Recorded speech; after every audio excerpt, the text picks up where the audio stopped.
We have a few questions in the chat. Can you, Malika, can you address them? Yes, of course. Thank you so much. The first question we have for Mark from Daniel.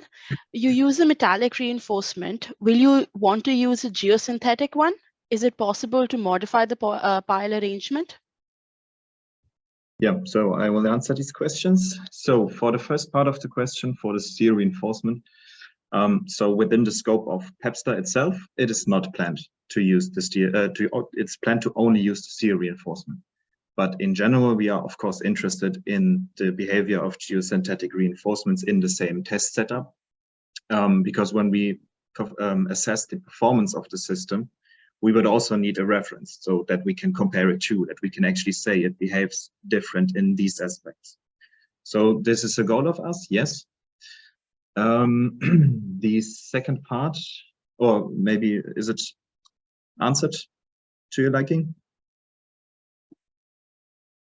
Yeah, no addition, okay.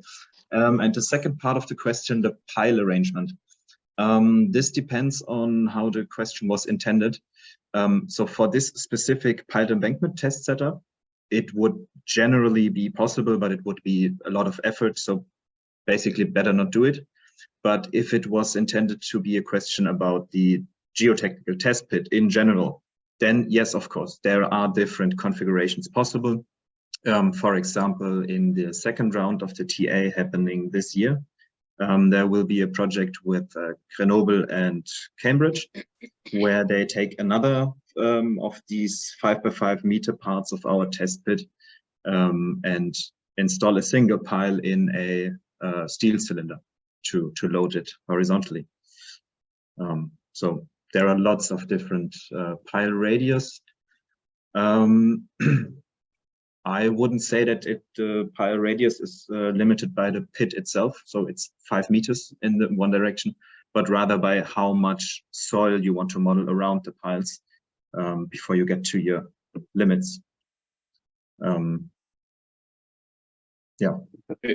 Maybe I can add on that. So Daniel, hi, this is Hauke. So in terms of the pile radius or pile diameter, what we are currently using now for this next round is a pile diameter which has 32 centimeters, so 220 millimeters in diameter.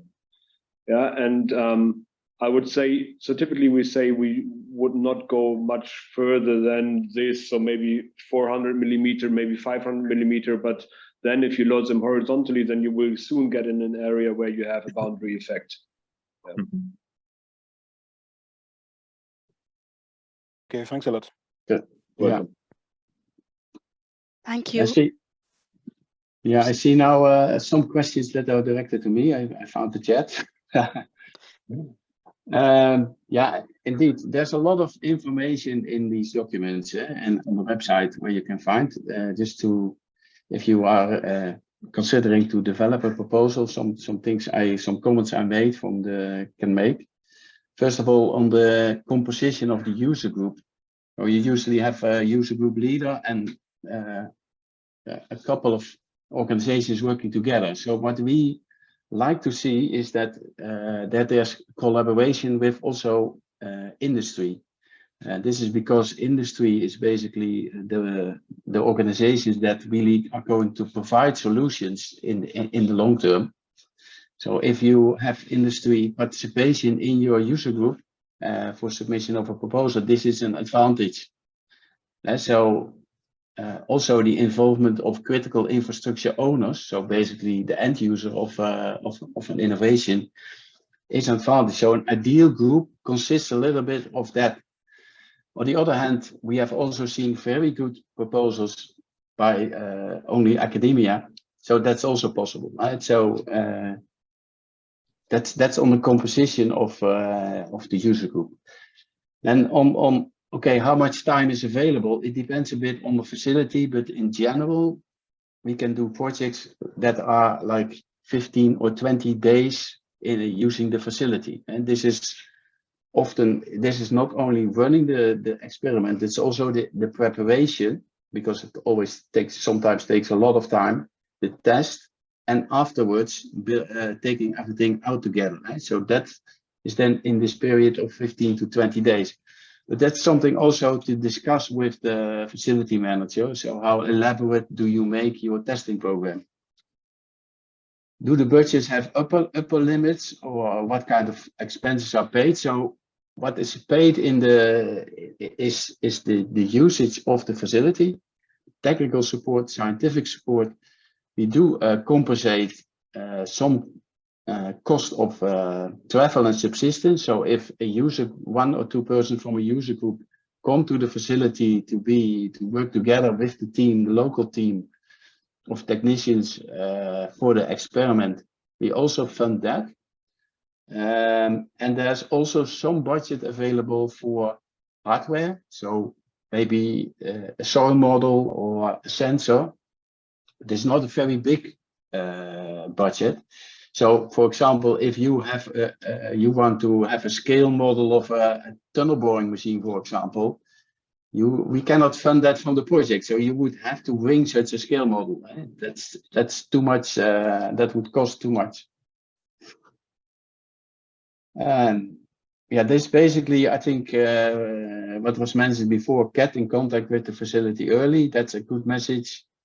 Yeah, that's some recommendations I can make on how to develop a proposal. And the proposals are, that's also a question how to submit the proposal. So we have a template for that you can download from the website, and it's also written there, you submit your proposal to the facility manager. So in Deltares case, this is Suzanne van Egelen. So she receives all the proposals and they are brought together for the selection panel.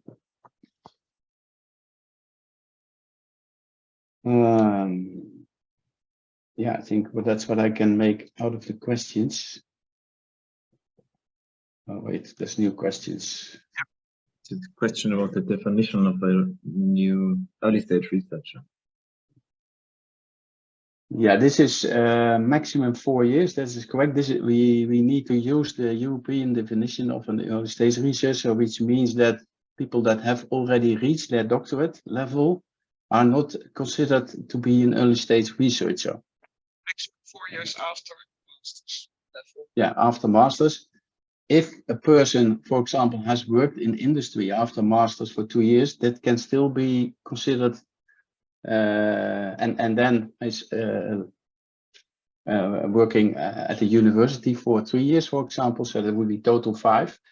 Then this 2 years in industry are not counted, so then it's still an early stage researcher. So it's a bit, you have to look it up at the, it's well written down in the, there's a whole document on the Horizon 2020 website on that. And so early stage researchers is also an advantage if you have them in your user group. And for early stage researchers, of course, you can also make an application to join the next generation training workshop, where we fund the cost of travel and subsistence, and also for internships. We also fund there the cost of travel and subsistence for early stage researchers. Then there's a question to Suzanne, I think. Yeah, the influence of the stiffness of the fiber optic of the fibers to the stiffness behavior. Let me just read the question. I'm very curious about the experience obtained with fiber optic sensing to measure soil strains in both physical modeling and the field. Could you please comment on the potential impacts due to stiffness difference between cable and soil and slippage? The stiffness thing is that's a good question. The company that we work with attached the fibers to low stiffness plastic, so that is supposed to have a minimum of influence, but of course there will be some influence. It's also sometimes you have relatively large strains and then the optic fibers may fail, and therefore they have developed a system where they have put it like this, the optic fiber around a plastic heart, which is relatively flexible. therefore it can have relatively large strains and will not rupture. So they are very aware, and they can adapt the stiffness of the plastic to which the optic fiber is attached, and they can take measures to prevent rupturing. And then the influence of slippage. I think the friction between soil and optic fiber. They have several measures to prevent that it slips. Of course, we want that the optic fiber moves with the soil, and they have there are several measures exist that they stick together. For example, with a rough surface, and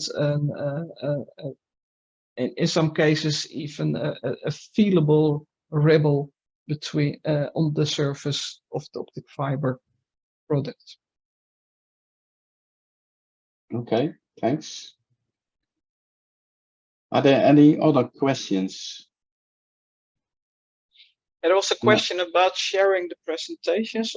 I Yeah. expect that the presentations will be available on the website of GeoLab. Yes, a recording of this webinar and all the presentations will be available, and I'll send out a link afterwards. Okay, Yeah. that's good to know. Okay, is there any? No, there's no more questions. Okay, then nicely on time, I think we can close the webinar. Thank you so much for your participation and your questions. Yeah, I hope we'll see a lot of interesting proposals from your side. Thank you for your time, and see you. Bye-bye. Thank you. Bye-bye. Bye. Bye.